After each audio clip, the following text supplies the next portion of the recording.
What do PlanetSide, Battlefield and Star Citizen have in common? Not much, but that is gonna change in 2020. Stay tuned.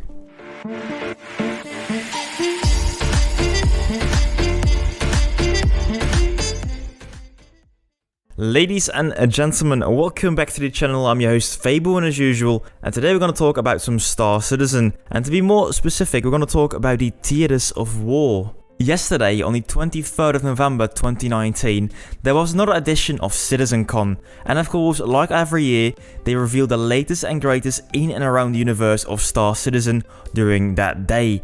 Theaters of War is only a small subset of the whole event, but it's the thing that gets me most excited.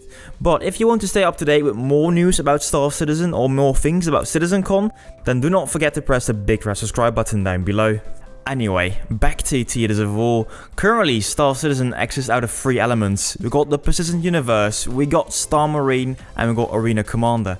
The main idea behind Star Marine and Arena Commander is that you showcase what is possible within the PU in an easily accessible and short game mode. That is the exact same goal Theaters of War tries to achieve, but whereas Star Marine is really focused on FPS combat and Arena Commander is really focused on ship-to-ship combat and ship racing, Theaters of War tries to combine all those elements and become one massive big combined arms game mode within Star Citizen. While I know that not everyone is in the game for its combat, because I've seen many people hyped for the whole economic quanta NPC system as showcased at CitizenCon, more about that later, but I do know that many people are drawn to the game thanks to its combat elements. In the current state of the game, it is somewhat possible to have big team fights within the persistent universe, but due to server restrictions, only 50 players per server, and also just in general the hard setup time to actually get a fight going, not many massive fights happen. Luckily, thanks to people like Rexilla, it does happen regularly, but unfortunately not enough. Until the PU gets finished basically, Theaters of War will give you the opportunity to try out how Star Citizen will be in the end, how space combat will be when it actually is going to be done, when there are multiple people going to be able to play, when organizations, when clans are having an important part in the universe as well. Still, the experience of Theaters of War is going to be limited because it's only 20v20 and there are only a few vehicles available to make the game more balanced.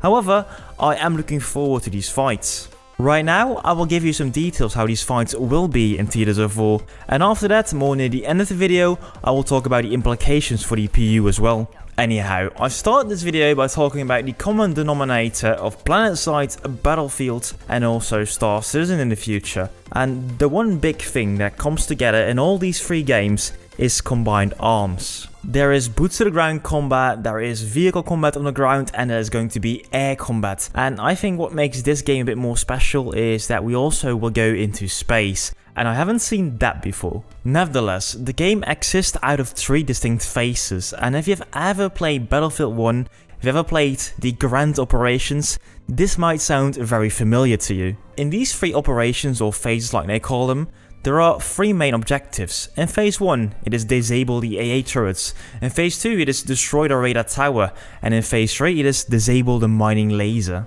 Like in Battlefield, every time you go to another phase, the whole landscape will shift.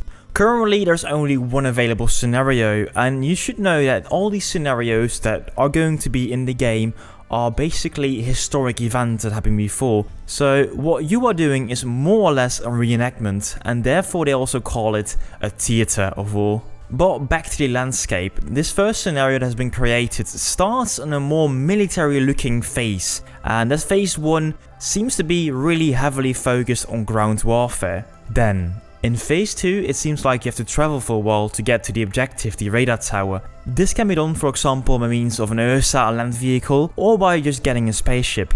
But it does seem like a big bridge is going to be a big choke point as well for the game mode. Finally, in the last phase, we're leaving the planet and we're going to space. All in all, it does seem like a nice variety of different places to go, and I am excited to try these operations in this game mode. But how do you actually win these phases? How do you continue?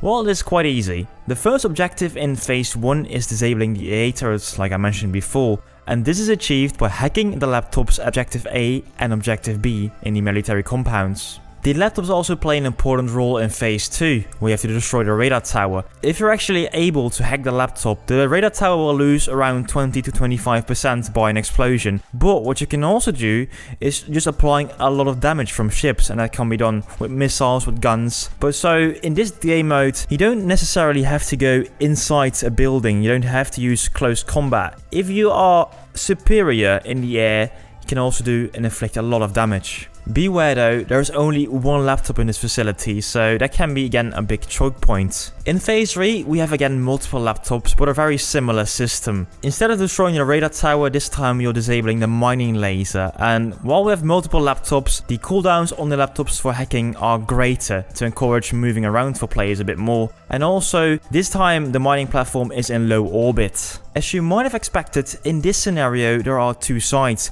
We've got the attacking team and the defending team.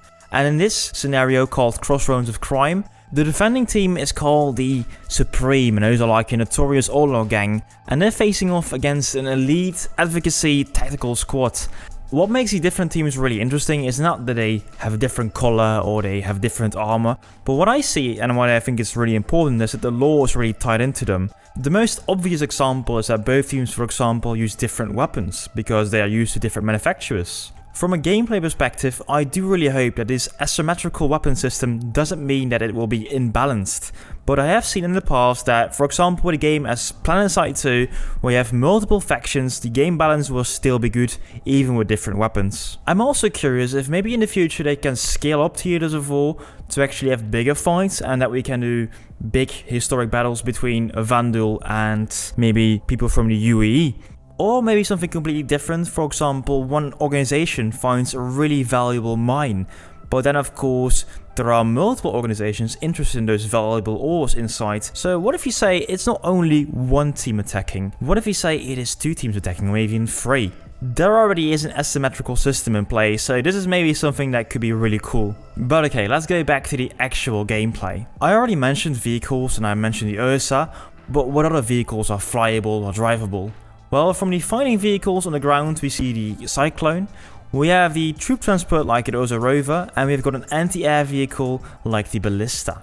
We also find powerful flying ships in game, such as the Buccaneer, the Arrow, the Hornet, and the Vanguard Hoplite. What else? If you don't like to play with vehicles, you can also just do normal ground combat, and therefore we have different character presets. We've got the Foot Soldier, we've got the Assault, we've got the Sniper, and we've got the Anti-Vehicle. And just to quickly give the difference between a Foot Soldier and the Assault, the Foot Soldier will probably use an Assault Rifle, an AR, whereas the Assault is more for the real close combat, such as shotguns. But okay, I do think right now we have a good overview of what is Theaters of War, but when can we play? Now we're asking the real questions, and it will go to Ivocati and the PTU as soon as possible. What you might have seen in the background is real gameplay from Theaters of War, not just cinematics, and people that were in the War Room at CitizenCon could also play for themselves. So there is a playable game, so when they say as soon as possible to PTU and Ivocati, that will be really soon. But okay, for the average Joe that doesn't want to play on a test server with numerous bugs, the first full release will be early next year.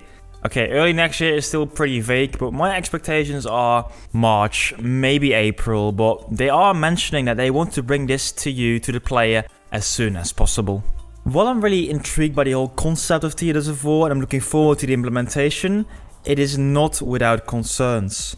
First and foremost, I do not think that the experience that Star Citizen offers right now with the engine is that good. You see a lot of FPS stutters, you don't have the best network, and all those things. I don't know if that will be good for the general gamer out there, especially if you don't have a really beastly rig.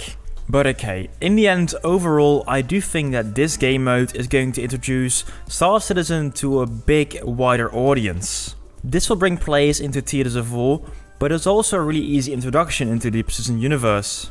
More people will mean more players to play with, more organizations, bigger organizations, more money for more development, etc, etc. Not only that, all the things that can be tested inside the Theaters of War can be used in EPU as well. You can think about things like game balance, how many shots do you need to destroy an Ursa Rover? This definitely also happens in the Precision universe, but you don't see it really in a combat environment often, and that can be done in Theaters of War. Moreover, by working on the Theaters of War, they're introducing new game tech, for example a mobile spawn point or quicker animations for going inside a ship or reloading a weapon. Since Theaters of War is built upon the existing game within Star Citizen, it is really easy to bring over text from one to another. So that is easy, but what's more important is that making these game modes is relatively not a lot of work.